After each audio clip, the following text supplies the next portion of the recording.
but we're going to be proposing, and we're going to work with the legislature to establish an artificial intelligence Bill of Rights for individual Floridians in our state.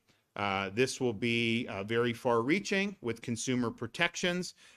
It will do things like fortify some of the protections we have in place for things like deep fakes and use of explicit material, particularly those that depict minors. We are also going to make sure that your data is protected. We're not going to allow any state or local government agency to utilize Chinese-created AI tools when they're doing data here in the state of Florida. And we know that I know that there's some senators who are working on that.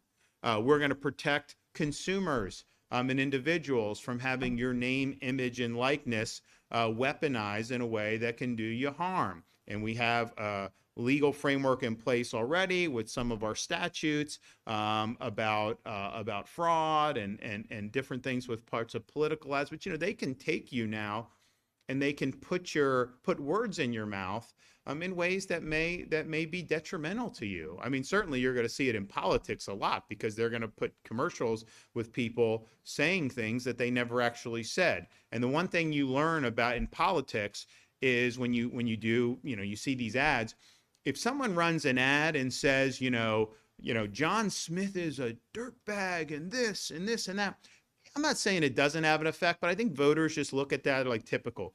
But if you have an ad in this guy's own words where he's proving to you that he's a dirt, then that really does matter, right? Because people see that and like, oh, I don't like that guy, right? Why did he say that? Why does he believe that? So there's definitely going to be, an incentive to want to do that. But even in business and other things, there's going to be huge possibilities, of abuse. We had fun with it. I don't know how to do it, but we had got it done. So my son is in second grade, huge Florida State fan, like the most loyal you will ever find, hates other teams, does not like the Gators. And I told him, they had the Florida State game. And, I filmed him and we'll put up his predictions sometimes. And I was planning on doing this. So I'm filming him and I'm like, give me your prediction about it. And he just starts lacing into the Gators. And I'm like, dude, I can't put you on there as my son bashing a Florida school. I just can't do it. It's like, it's fine. You have your allegiance, but you can't be. So I didn't put it on. But we ended up, so we were just having fun with them. And I don't even know how it happened because I don't know how to work it. But, you can do a picture of somebody and then tell the AI to make so they have a picture of Mason in a Florida State jersey, kind of like that. And then they do it and it creates this video where he's like that. He rips off the Florida State jersey. You see a University of Florida jersey, and then my son is doing the Gator chomp, saying it's great to be a Florida Gator. He was very upset when he saw that. He probably would sue if that ever got public. And he was just like, and he does not like artificial intelligence as a result of that. But I mean, and it's kind of that's slop, right? It's having fun or whatever. But honestly, it looked real. It looked real. So everyone, I think, is going to be in a situation where people are going to be able to manipulate this stuff. And I know that there's some senators that are working on that as well. We also want to protect families. We want to protect parents. And we want to protect minors. We will provide more parental rights in this bill. We're going to ensure parents can access conversations their child has with one of these LLM chatbots. Parent will be able to set parameters for when the child can access any of these platforms, and there'll be notifications for parents required if the child exhibits concerning behavior. There's sometimes, so we've got kindergarten, second, third grade, and sometimes, we did a social media bill for minors and help parents with that. And basically we said if you're 14 or under, the company can't issue an account. If you're 15 or 16, the parent has to consent. Above that, it's hard for us to do at that point. And some people are like, well, the parent should just do. If a 10-year-old is doing it, it's the parent's fault. But I'll tell you, it's hard to police as a parent. I mean, they're in school, they do different things. Other kids may do it. You really do need to have kind of an environment and a structure so that the parent control is really protected and elevated. To just say parents are supposed to figure it out. With these technologies, the way they develop, and these kids they know how to swipe, they know how to do this at a very young age. So I think that that's really important to be able to do that. We also want to make sure that data inputted into AI is secure and private. We will not allow companies to sell or share personal identifying information with third parties. And we're going to mirror our data privacy protections that are in current law. I mean, ultimately, you type in, you ask a question, is that private, or are they selling that, to other people? And I think they have all this, and they mine the data and they make money off of it. We will also protect consumers from unfair claims practices. We'll make sure that, for example, if you file an insurance claim, that you can't just be denied by AI, that you got to have human review, and a human being has to stand by a decision whether to grant or deny a claim. We're also looking at, and then also things like legal briefs. I think you should have to certify that AI was used in the creation of a legal brief. Certainly, if an AI wrote the bones of it, I think you got to disclose that.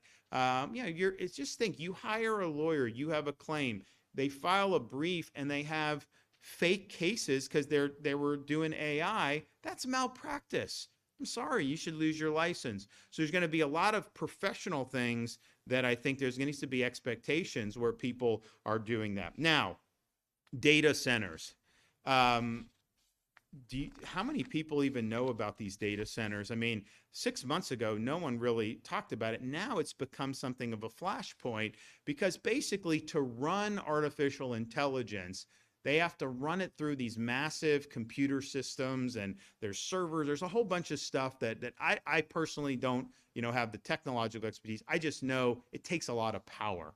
And so when you're doing a chat bot, when you're doing some of these things, it needs way more power than, say, a simple Google search would need to do. And so there's an effort underway by the industry to build these massive hyperscale data centers. And so the one, I know Meta is going to build one in Louisiana that's going to be about the size of Manhattan.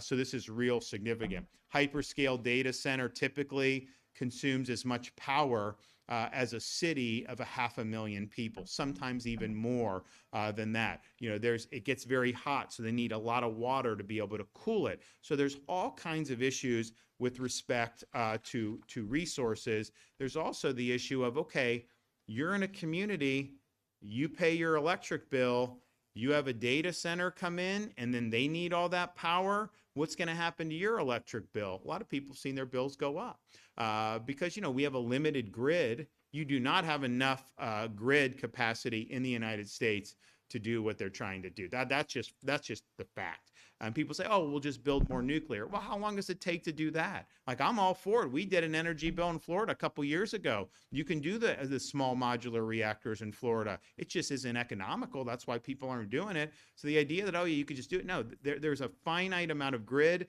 You can try to expand it, but that's more of a private sector issue.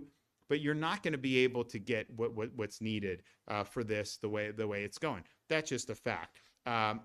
You also have environmental concerns, taking farmland, taking even sensitive land to be able to do the data centers. And that's not something we want to see in the state of Florida. So we will have in our Bill of Rights protections for Floridians with respect to AI data centers. We're going to protect ratepayers in the state of Florida. We will prohibit all utilities from charging Florida residents more, whether that's water, electric, gas, you name it, in order to help support a hyperscale data center.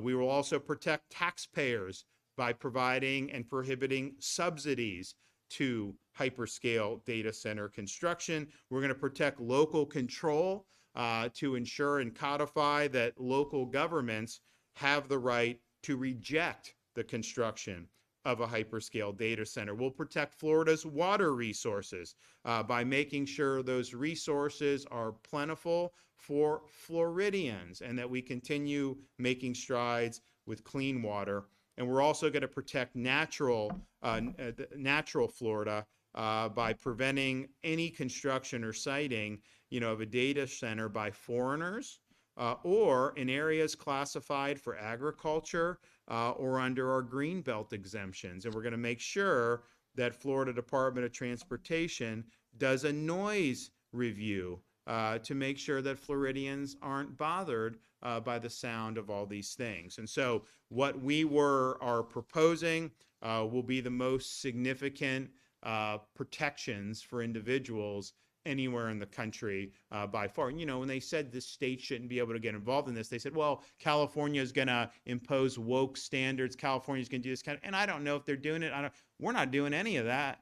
What we're doing is things that are going to make sure that we put Floridians first, that we look out for our own people and not just have people get harmed by this rush to create data centers, a rush to try to infuse everything with artificial intelligence without sufficient guardrails. So I've had a lot of people talk to us over the weeks about doing all this, and we said it was coming. A lot of people were asking about it, and I've had productive conversations with members of both the House and Senate in the state of Florida. I will tell you, what I've noticed is, go back 9 months, you talk about data centers, people didn't know. Talk about AI, it wasn't but as more and more information has gotten out, do you want a hyperscale data center in the villages? Yes or no? I think most people would say they don't want it, right? Do you want to see some of these chat bots and all these other things doing? I think most people say, it's likely to be harmful. So what we're doing, and we're going to be very nimble about this because it's a rapidly developing technology. But I think you go back 10, 15, 20 years, whenever it would have been appropriate, there was a view on social media and some of this stuff to just, hey, it's fine, it is what it is. But we've seen a lot of damage to kids with social media. There could have been things that were done that would have created a better structure so that would have been channeled in ways that are better aligned with family values, American values, and Florida values. So we're leading on this. We think this is going to be good. There'll be a lot of debate about these things, obviously, as we go forward. But Floridians, I think, are going to want you to be clear. Are you standing up for us or not? And we're standing up for you with these proposals. And